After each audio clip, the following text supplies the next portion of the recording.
No hay que esperar antes de exhalar el último suspiro para reconciliarse con Dios. La conversión es el cambio de vida que Dios obra en cada persona que a Él se acerca. Es decir, el que convierte es Dios, pero de nuestra parte tenemos que acercarnos. Más se acerca a la persona, más se ve pequeña y más Dios la exalta y la va transformando. Y para acercarse, claro, se necesita la gracia de parte de Dios. No hay nada que preceda a la gracia. Siempre la gracia de Dios está antes de todo. Y esa gracia está siempre disponible. Porque Dios, como hemos visto, como sabemos, no quiere que el pecador se condene, sino que se arrepienta y se salve. Y para eso es insustituible la voluntad de la persona de acercarse a Dios, de salvarse y no de huir o rehuir. Se necesita que rompa las barreras que se había puesto ella misma, como por ejemplo cuestionárselo todo, que en el fondo suele ser un cuestionamiento a Dios en lugar de cuestionarse a sí mismo, ¿no? El cuestionamiento, y de eso no se dan cuenta, son las objeciones que el enemigo pone en la mente para atacar al corazón del hombre. Y así logra tener las excusas para no dirigirse a Dios y seguir en la mediocridad, en el alejamiento. Y doy ejemplos de cuestionamientos, para que veamos de qué estoy hablando y por qué las personas actúan así, porque lo usan y después, claro, se excusan con esto.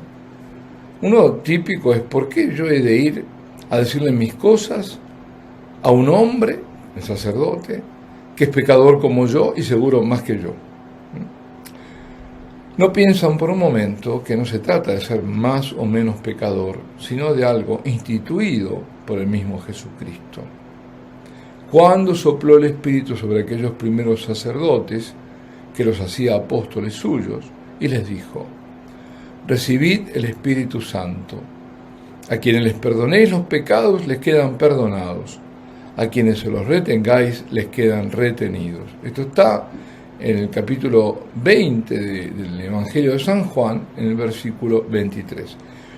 Ese sacerdote, querido amigo, contestador, que absuelve tus pecados, lo hace en la persona de Cristo, no en la suya propia. Y él, pecador como tú, también debe recurrir a otro sacerdote para que le perdone sus muchos o pocos pecados.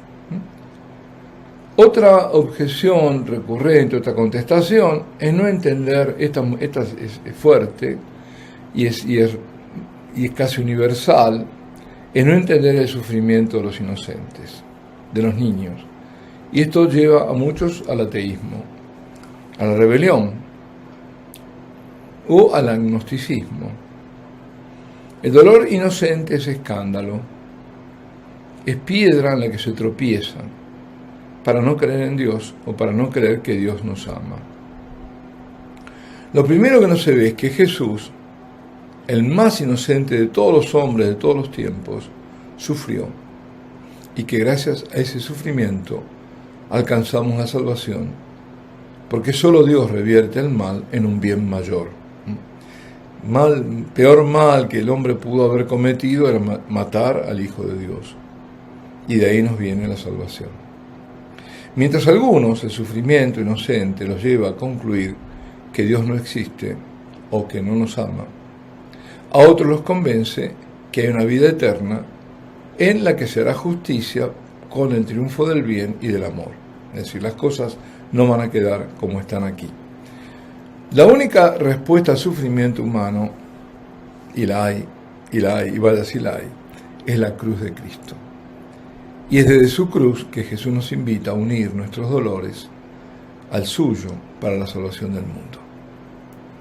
Porque nosotros no solo podemos ofrecer oraciones, y debemos, sino también nuestro sufrimiento para que otro se salve, además de para purificar nuestra alma. A la cruz se la contempla desde abajo, con mucho respeto, alzando la mirada hacia el crucificado, sabiendo que quien le da sentido a tanto sufrimiento moral, espiritual, físico, porque Jesús no solo sufrió físicamente, sufrió muchísimo y más espiritual y moralmente. Digo que el único que le da sentido a tanto sufrimiento es aquel que observa al Hijo de lo alto sin abandonarlo. Es la perspectiva de la vida eterna la que ilumina el misterio del dolor. Y concluyo con una cita. El beato Carlo Gnocchi fue capellán del ejército italiano durante la Segunda Guerra Mundial y vio y asistió a muchos niños heridos. Suyas son estas palabras: cuando se llega a comprender el significado del dolor de los niños, se tiene en la mano la llave para comprender todo el dolor humano, y quien logra sublimar el sufrimiento de los inocentes está en condiciones de consolar la pena de todo hombre golpeado y humillado por el dolor. Bueno, aunque es breve el tiempo, pero creo que aquí hay que dejarlo porque es muy, muy intenso el tema como para meditarlo. Hasta la próxima, si Dios quiere.